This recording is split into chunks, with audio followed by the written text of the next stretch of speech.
In this video, you are going to see how to delete your Truecaller profile completely without leaving any digital footprint behind. So let's start. First, open Truecaller, then click on the profile icon on the top left side. From here, click on the gear icon on the top right side.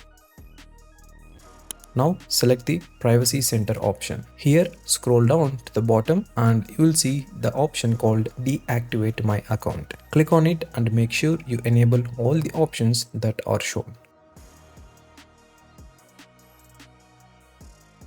Next, click on the Yes Continue button at the bottom. On the next screen, click on Continue.